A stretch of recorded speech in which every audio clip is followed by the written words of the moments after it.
ज्योतिष शास्त्र में मंगल ग्रह क्या है, इनका स्वरूप कैसे है, मानव जीवन में मंगल ग्रह का प्रभाव कैसे पड़ा और इनकी उत्पत्ति कैसे हुई। हिंदू धर्म में हर दिन अपना एक विशेष धार्मिक महत्व है। इस प्रकार मंगल के दिन का भी अपना एक विशेष महत्व है। इस दिन हनुमान जी की पूजा की जाती है और यह दिन मंगल देव को समर्पित है।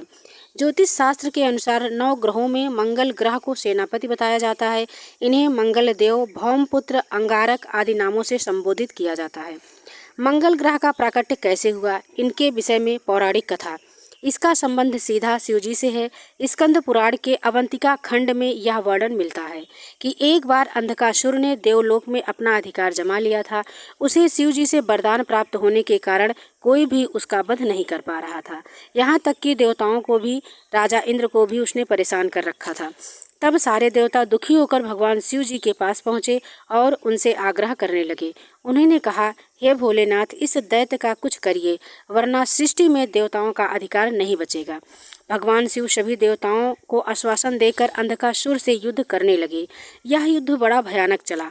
युद्ध के दौरान भगवान शिव के ललाट से पसीने की बूंदें धरती पर गिरी और वह बूंद जैसे ही धरती में समाई, उस धरती के कोख से अंगार के समान लाल रंग वाले मंगल ग्रह की उत्पत्ति हुई।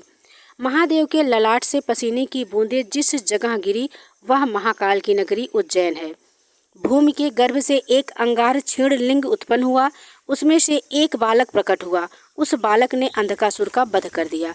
शिव जी की कृपा से यह बालक धरती से बाहर अंतरिक्ष में स्थापित होकर देवता कहलाया। इसलिए मंगल ग्रह को धरती का पुत्र कहा जाता है। मंगल ग्रह का मानव जीवन में प्रभाव क्या पड़ता है? ज्योतिष शास्त्र के अनुसार सभी मनुष्यों के जीवन में 9 ग्रहों की महादशा और अंतर्दशा समय समय पर आती जाती है। मंगल ग्रह की महादशा व्यक्ति के ऊपर 7 वर्ष तक चलती है। किसी व्यक्ति के जन्मपत्री में मंगल ग्रह शुभ विराजमान है तो वह व्यक्ति निडर, पराक्रमी, साहसी होता है। व्यक्ति को मान सम्मान, प्रतिष्ठा, प्रॉपर्टी, पैतृक संपत्ति का लाभ मिलता है। यदि किसी व्यक्ति की कुंडली में मंगल ग्रह राहु ग्रह के साथ विराजमान है तो उसे कई प्रकार की परेशानियों का सामना करना पड़ता है।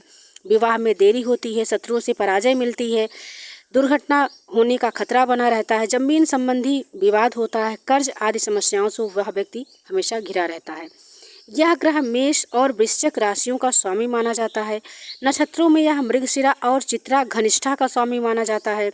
अब बात यह है कि कुंडली में मांगलिक दोष कैसे लगते हैं। किसी भी जातक की जन्म पत्रिका में लग्न, चतुर्थ, सप्तम, अष्टम और द्वादश भाव में से किसी एक भाव में मंगल ग्रह का स्थित होना मांगलिक दोष कहलाता है। मांगलिक दोष होने से जीवन साथी की मृत्यु और दाम्पत्य जीवन में सुख का अभाव माना जाता है। मंगल ग्रह के दोष को दूर करने के उपाय। मंगल ग्रह शांत करने के लिए हनुमान जी की पूजा करें और पूजा करते समय 108 तुलसी के पत्रों में श्री राम का नाम लिखकर हनुमान जी को चढ़ाएं। मंगलवार के दिन गुड़ और भुने हुए चने बंदर को खिलाएं। मंगल ग्रह के मंत्र ओम अंगारकाय नमः, ओम भौम भौमाय नमः का जाप करें। आपके जीवन में सुख, समृद्धि और शांति सदा बनी रहेगी।